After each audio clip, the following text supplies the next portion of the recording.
Imagine this. Tonight, right when you're alone, a voice leans close to your ear and whispers, "If you had to relive this entire life exactly as it is, with every rise and fall, every stroke of luck, and every ache of suffering, every joy and every tragedy, what would you do? Would you be terrified? Would you beg to rewrite the past? Or would you try to change it into something better, even something more worth living?" But there's one detail that makes this question cruel. That voice offers you no update. There's no rewind button. Everything will unfold exactly as it unfolded. And in that moment, your mind will do what it knows best. It will build hundreds of what-if scenarios. What if I hadn't said that? What if I'd taken the other path? What if I'd been braver? And then you turn the past into an interrogation room and yourself into the defendant sentenced night after night. Today's video wasn't made to lecture you on Nietzsche or force you to think positive. It was made so you can recognize yourself in the way you look back at the past. Or you might think of someone you love, someone trapped in guilt they can't speak aloud, and suddenly you understand why they're so exhausted. Either way, what matters here isn't analyzing right and wrong. Today, you'll learn two simple words, just two, but they carry a powerful transformation. They help the past stop being a courtroom and become raw material for a brighter life ahead. Number 1. The first word, Amor, Fati. The first word Nietzsche places on the table isn't a mental trick to make you hurt less. It's a declaration, almost like an oath. The two words sound soft, but their essence is steel. Amor, Fati, Latin for love of fate. Here, Nietzsche isn't telling you to accept life like someone in chains. He's telling you to love it like someone who chooses. Most of us think we hate an event in the past, but in truth, we hate the feeling that we were powerless in that moment. We hate it because we couldn't control it, because we weren't clear-headed enough, because we trusted wrong, chose wrong, or loved wrong. And from there, we create a kind of reverse prayer. If only. That if only sounds like hope, but it works like poison. It traps you in an imagined universe where you could always have done better, and so your present self is always condemned as not good enough. But there's a truth few people are willing to face. Every decision you ever made at that time was the best decision, and also the only decision you could have made with the information you had, with the state of mind you were in, with the maturity you possessed then. You can't demand that a future you go back, take the hand of past you and scold, "Why weren't you wiser?" Amor Fati cuts that toxic vein with one bold movement. It doesn't demand to change the past. It doesn't bargain with life. It says, "Even this scar belongs to me." In other words, Amor Fati forces you to stop betraying your own experience. At this point, you might resist immediately. Love fate? Love even the things that ruined me? And this is where Nietzsche reveals his brutal, mysterious edge. Love here isn't a sweet emotion. It's closer to discipline, a kind of adulthood few dare to complete. It's the capacity to love a life that, in nearly every moment, tries to make you hate it, and still look straight at life, look straight at your pain, and say, "Yes, so what? I still say I love it." Tell me, what's more terrifying than an opponent who's being beaten, yet keeps smiling? The smile of someone whose inner right to live is no longer controlled by outer conditions. You can think of it as the craft of a metal worker, but without fire, there is no metal. Without heat, everything remains stone. Amor Fati is the moment you stop asking, "Why me?" and begin asking, who will I become from this? You don't romanticize suffering. You don't worship it either. You do one supreme thing. You grant it the right to be necessary in the journey of becoming yourself. And when something becomes necessary, it stops being humiliation. It becomes material. Have you ever looked back on a time you were rejected? A failed interview, a message left unanswered, a relationship that collapsed? We usually label it failure or shame and drag it everywhere as if carrying the scent of disgrace. But try asking a different question, in the spirit of Amor Fati. If that hadn't happened, who would you have kept being? Maybe you wouldn't have the sharp interview skills you have now. Maybe you'd still cling to a place that doesn't fit you, simply because you fear change. Maybe you'd keep loving in a way that makes you smaller, just to keep someone else. Many people don't realize this. Some falls aren't meant to punish you. They're meant to cut you away from an old version of yourself that was rotting you from the inside. A single shift like that is enough to change the color of the past, simply because your lens has changed. In psychology, people say memory isn't a frozen file. Each time you remember, it can be overwritten by new emotion and new meaning. Amor Fati is the act of consciously overwriting the meaning of the past in a different direction. Yes, it happened. And because it happened, I learned the cost of being too trusting. I saw my boundaries. I learned how I need to respect myself. Other philosophers touched on parts of this, but Nietzsche pushes it to its most extreme edge. Stoics like Epictetus and Marcus Aurelius remind us to distinguish what we can control from what we can't, so we suffer less from fighting reality. That's a huge step. But Nietzsche wants more than that. He doesn't just want you to suffer less. He wants you to affirm life, even when life is cruel and unfair to you. You can picture two attitudes. One person says, "I endure," and another says, "I choose." On the surface, both keep going. Inside, they are completely different. Amor Fati turns you from someone merely surviving into someone sovereign. Right now, I want you to be honest with me for a moment.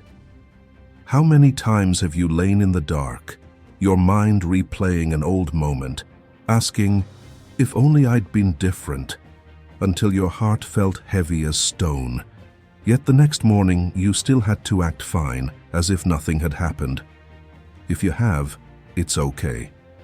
You are not alone in that kind of exhaustion. And if you want to try one very small step of Amor Fati today, leave a short comment. I won't erase the past. Just one sentence like that is a way of putting power back in your own hands, loosening the rope that's tightening around your present, and opening a space for a stronger version of you to step in. You can begin practicing Amor Fati not with slogans, but with a small, deep habit. Each time the past drags you into self-conviction, try whispering one short sentence to yourself, like sealing your experience with a stamp. If it belongs to my life, I will make it belong to my strength. At first it will feel uncomfortable, almost like you're betraying your pain. But in truth, you're doing the opposite. You're honoring it. You're giving it meaning. And when you can do that, you start to see the past not as a hunter chasing you, but as someone who walked through fire and is still standing here.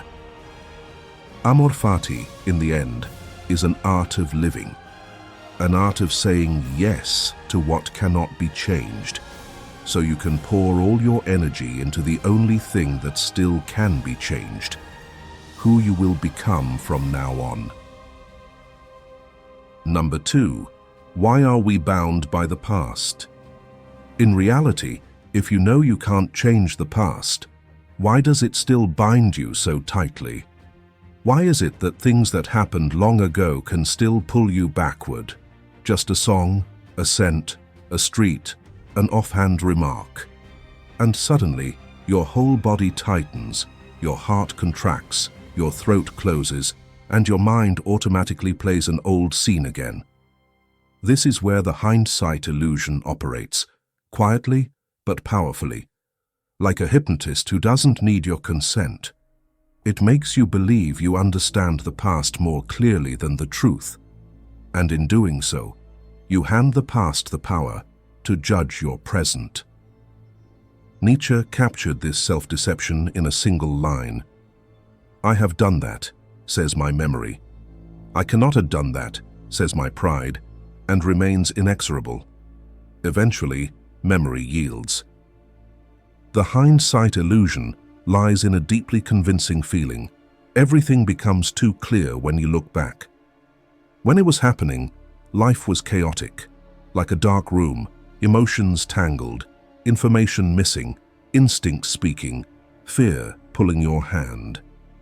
But after it's over, your mind flips on bright lights and reconstructs everything as if it always had order, always had signs, always had obvious lessons.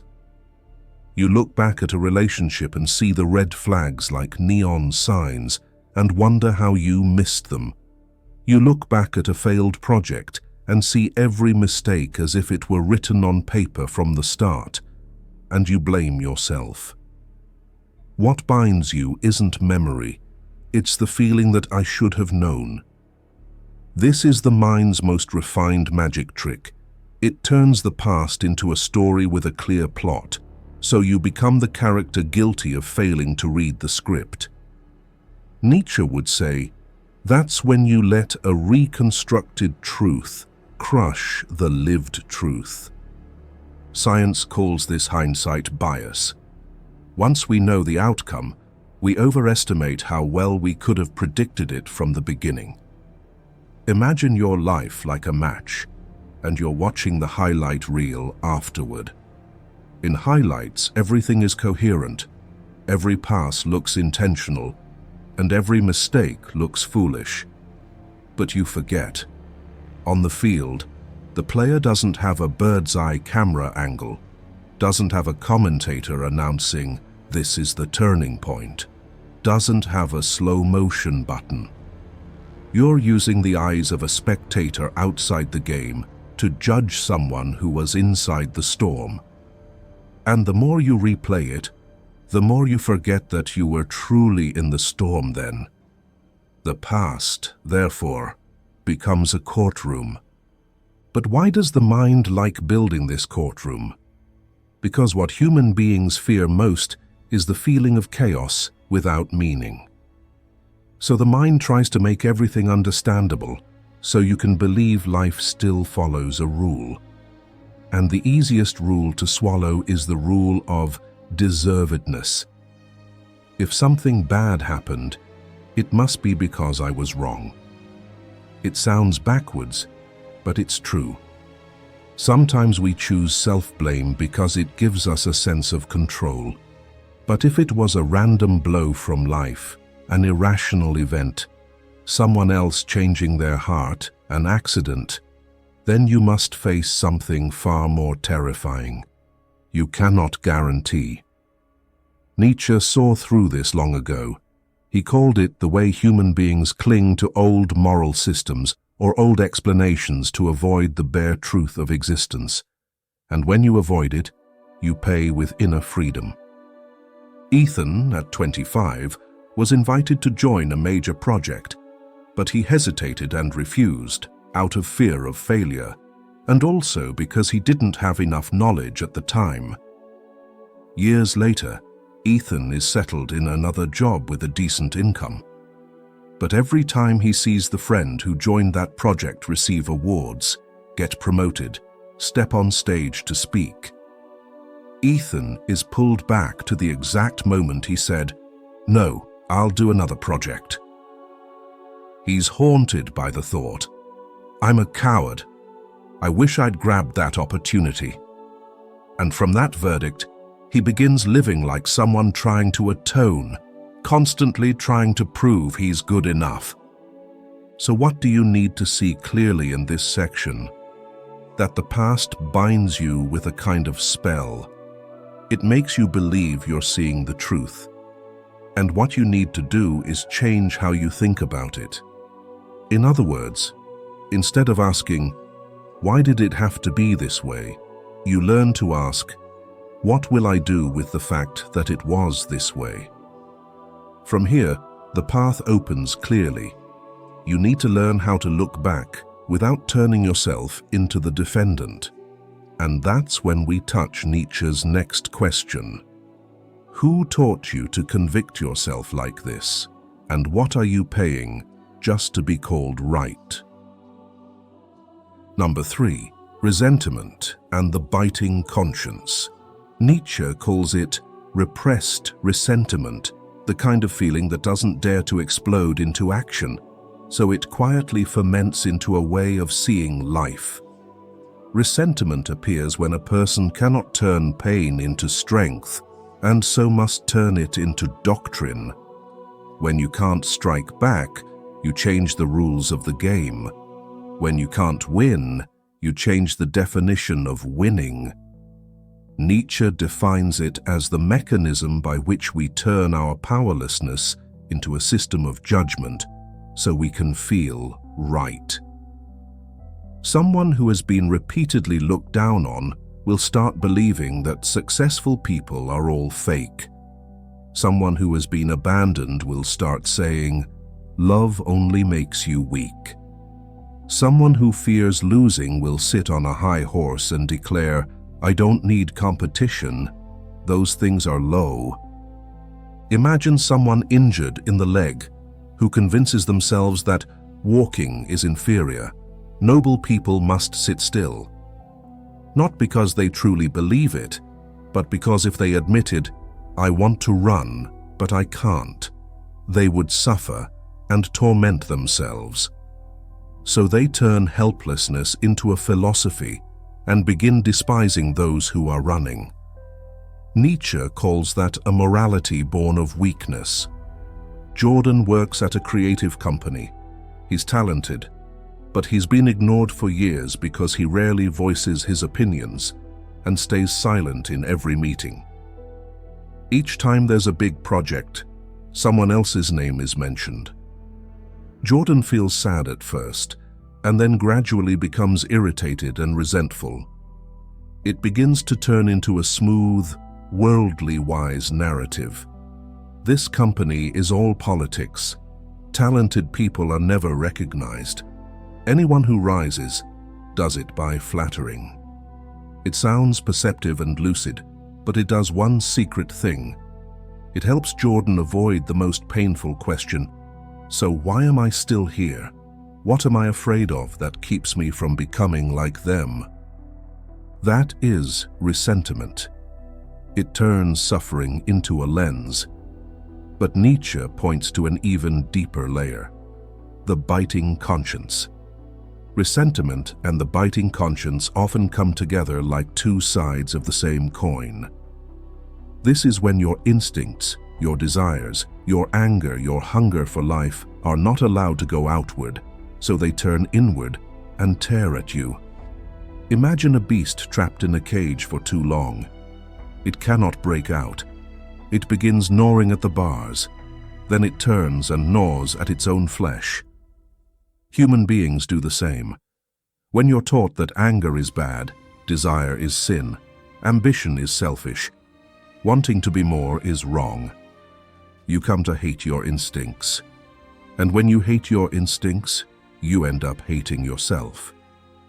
Nietzsche believes many traditional moral and religious systems have done something very clever. They turn life energy into guilt. You no longer need an enemy outside. You become your own enemy. That's why so many people look decent, educated, but inside are full of calculation, tension, and self-loathing. And then they call that state a conscience. But Nietzsche would ask, which conscience? Yours or the conscience others have planted in you? Science has a similar way of putting it. When emotion is suppressed for too long, it doesn't disappear. It transforms into anxiety, self-criticism, depression, into a tightness in the chest you can't name. That's because you're using all your energy to monitor yourself, censor yourself, choke yourself down to fit a proper mold. Nietzsche isn't saying this to make you immoral. He's saying it so you can tell the difference between what in you is genuine kindness and what is merely fear dressed up as kindness.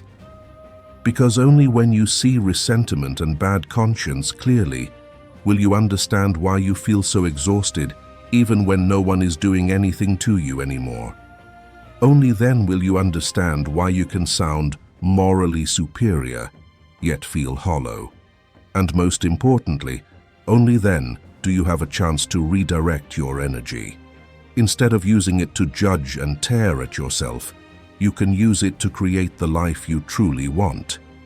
And from here, the next question becomes impossible to avoid.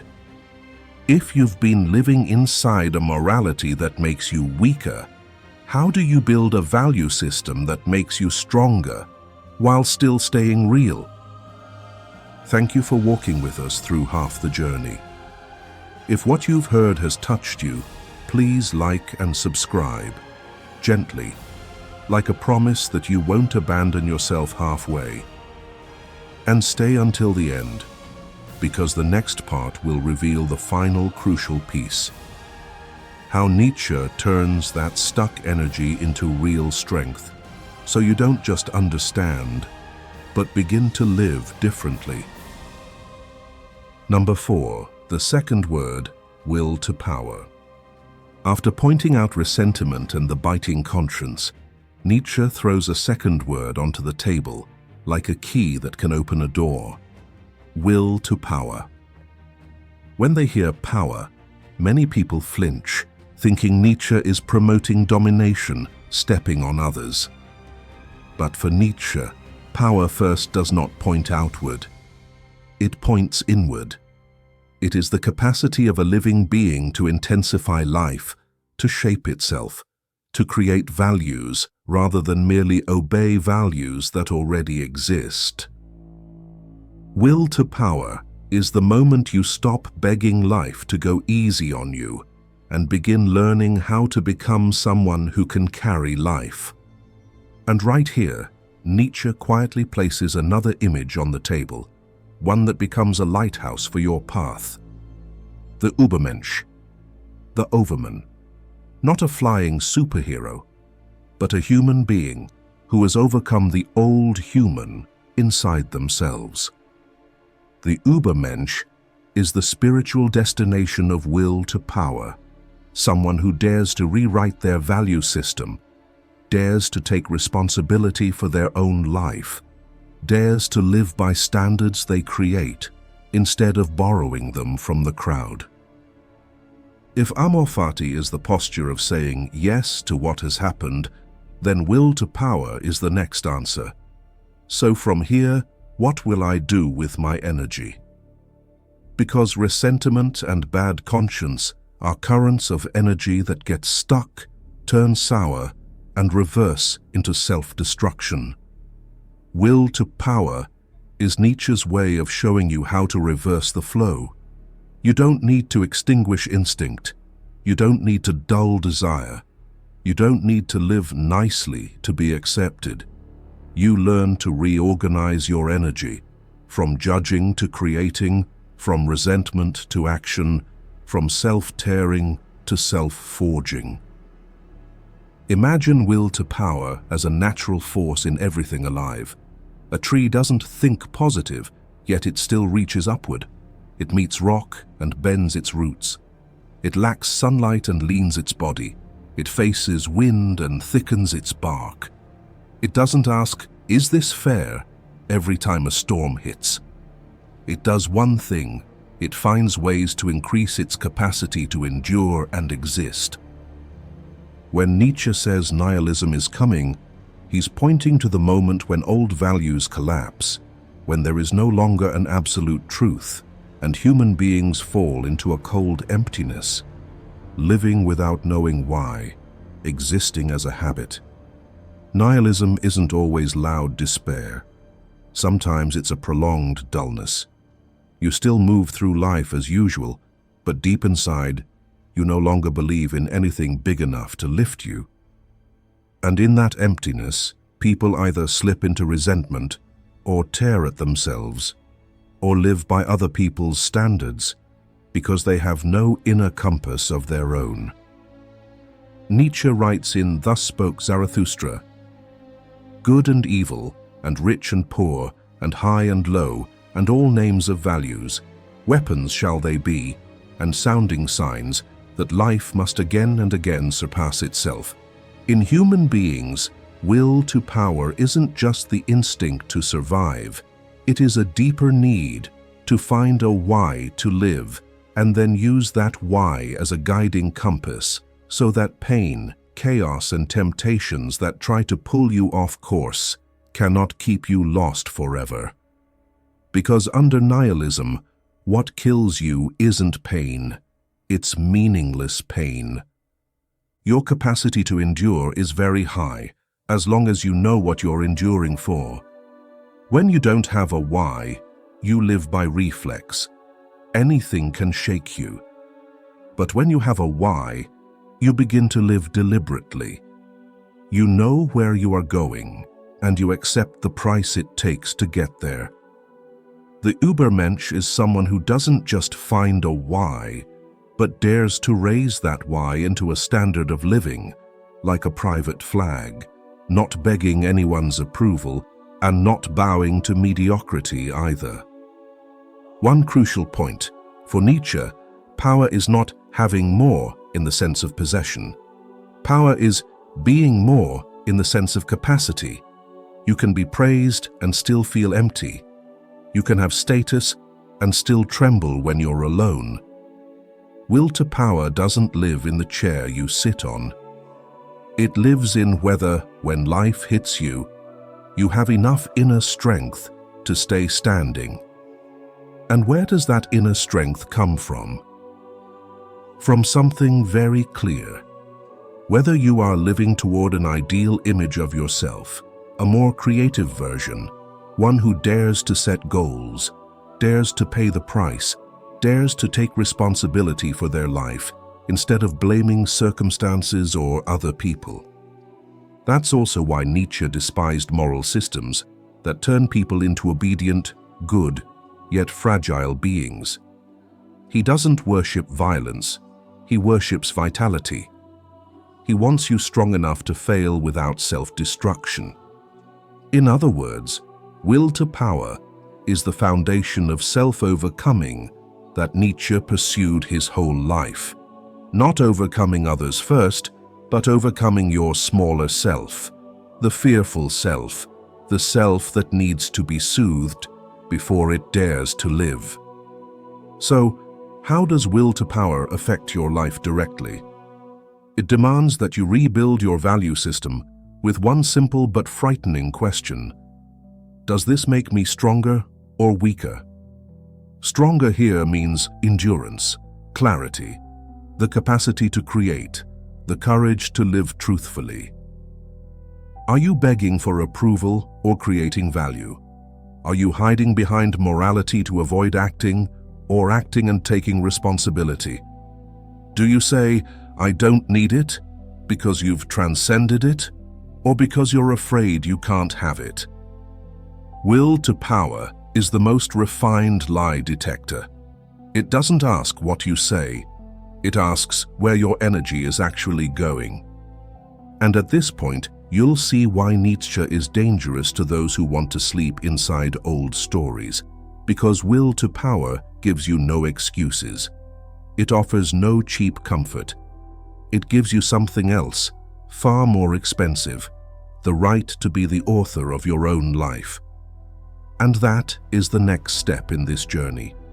If you already have Amor Fati to say yes to life and will to power to intensify life, then the next question will appear like a beautiful verdict. Will you create a life worth living again? Number 5. The cruel test. Would you dare to live it again? He calls it a test, the eternal recurrence. But don't rush to turn it into something metaphysical.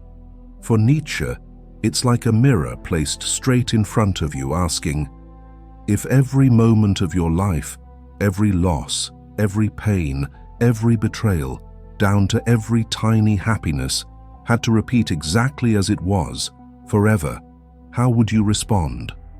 And the deeper question beneath it is, would you dare to live it again? Eternal recurrence is like a quality check on life, the way people replay a piece of music again and again to see if it's truly worth listening to. If one day of your life were replayed infinitely, everything false would show immediately. The conversations you finish just to get through, the things you do to please, the habits you repeat out of numbness. Eternal recurrence doesn't interrogate you through morality. It interrogates you through aesthetics. Is your life a work you can bear to listen to forever? Or is it only a draft that never ends? But there is something Nietzsche wants you to see deeper than fear, the moment you truly say yes to life. When you truly say yes, a quiet yet violent shift happens inside you. You no longer live on the hope that the future will come to save you. You stop abandoning the present as a waiting room. You begin to understand what Nietzsche wants to emphasize with the image of eternal recurrence. Every moment carries infinite weight. It is no longer just an ordinary day. It is a brick you are placing into the very shape of your existence.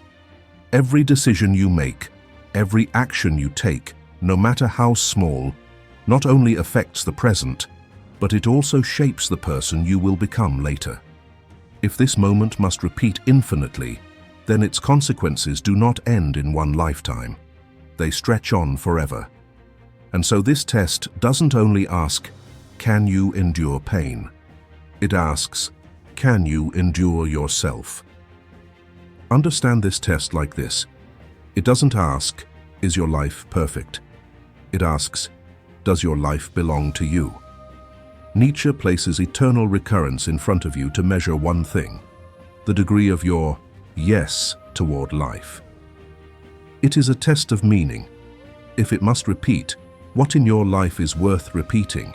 What is worth your trade, your cost? And if you have no answer, that is the signal you are sliding into nihilism. Nietzsche pushes you to the edge, so you are forced to build a why strong enough. Because without a why, you will never dare to say yes to repetition. You will only live through the days, and each day will look like the last, until the sameness itself becomes hell. And for that very reason, when you love fate, you no longer hide behind the sentence, later on, I'll live differently. You understand, there is no later that is separate from what you are doing now. The habits you repeat today are the person you are building for tomorrow. The small choices you dismiss, if they had to repeat infinitely, could you endure yourself? That question turns the present into a serious space where you can't hide behind vague promises.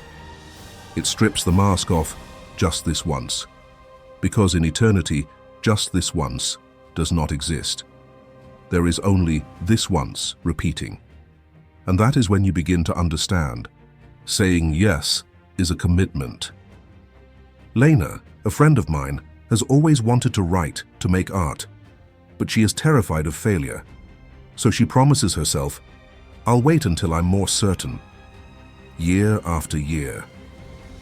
One day, Lena hears about Nietzsche's eternal recurrence, and in that moment, she understands. Hell is not suffering. Hell is postponing your real life. From then on, Lena makes a small change. Every day she spends 30 minutes writing. Every week, she posts a short piece. Her life starts to feel more meaningful, a life she can stand before and say, "This is mine." And right here, Nietzsche forces you to weigh your actions on a different level. Not, does this benefit me in the short term? But, if this action shapes me into a certain kind of person, am I willing to become that person forever? Eternal recurrence places the consequences of every decision into the infinite, so you can't hide behind, "I'm busy, I'm tired, I'm just trying, I'm doing it to get by." Amor Fati, meanwhile, gives you the courage to say, "All right, I choose this, and I take responsibility for the shape it creates." When these two ideas meet, the present becomes the forge of the self. Nietzsche calls affirming life the highest peak because it doesn't come from life favoring you. It comes from you being strong enough to see life as it is and still choose to live, choose to become. If you want a short question to carry like a small blade, if today had to repeat forever, what would you change? Not to be more perfect, but to be more real. Leave your desire below. You may realize that it isn't only you. Many people are walking the same journey as you. Number 6. 5 questions to break the past's grip. By this point, if you've moved through Nietzsche's deeper layers, you'll see one thing. Philosophy isn't meant to make you smarter. It's meant to make you freer.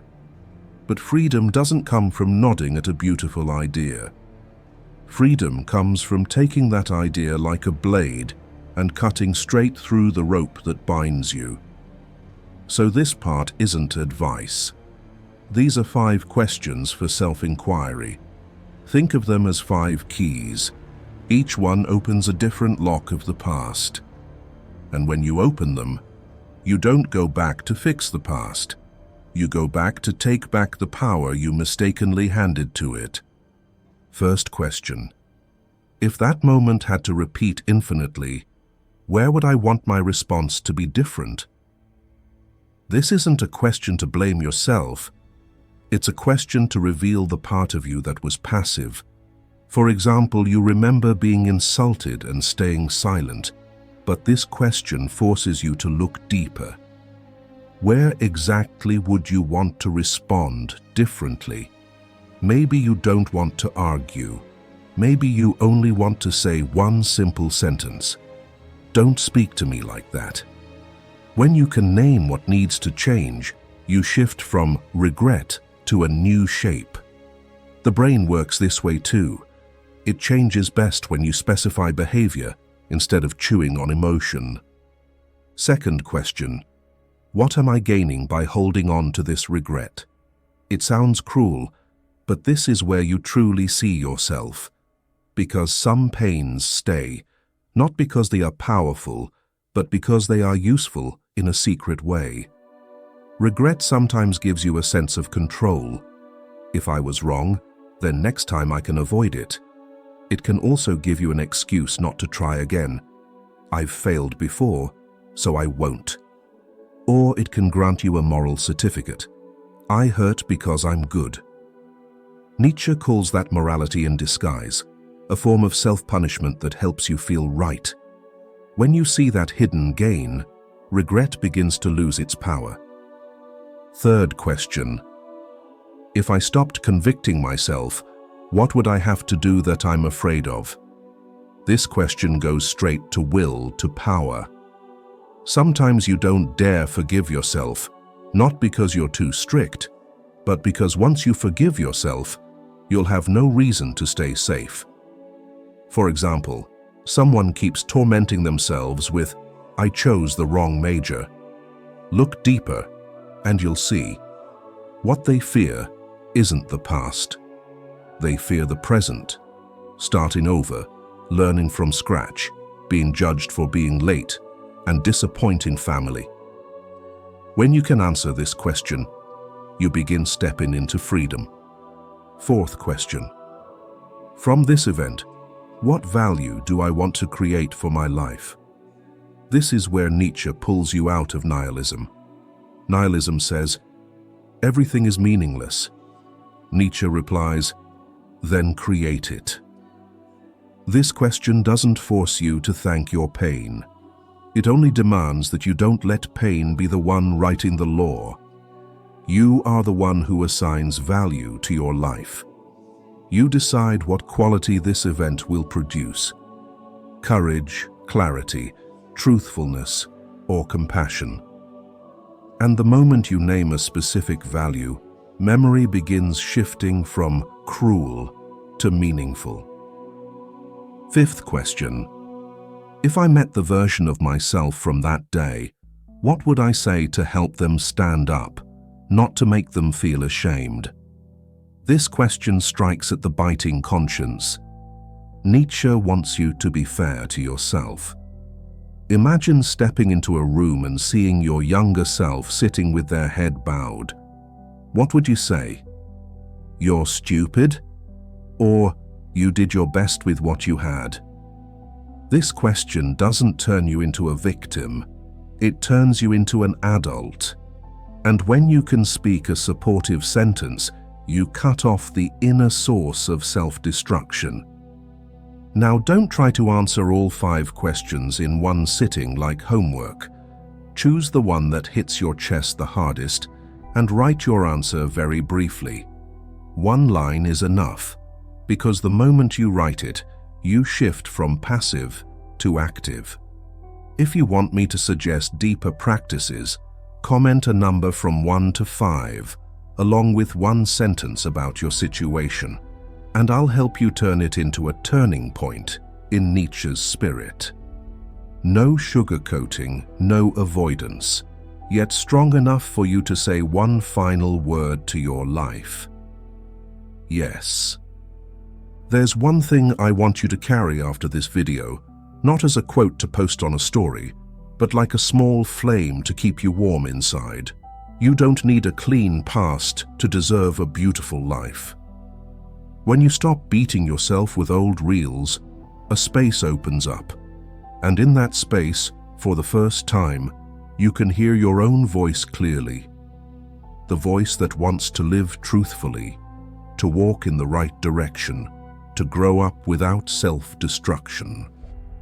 Even today, you might still remember something that makes your heart sting. But instead of fearing it, try something strange. Stand still, breathe slowly, and look at it the way you look at a scar on your hand. You don't have to like the scar. You only have to stop treating it as proof of failure. And if you're waiting for someday to begin living differently, remember, someday doesn't simply fall into your lap. It is created from small, quiet choices repeated again and again. A call you dare to make, a boundary you dare to set, a habit you dare to begin even before you see results. You don't have to do everything. You only need to do one thing, real enough so that today is no longer a copy of yesterday.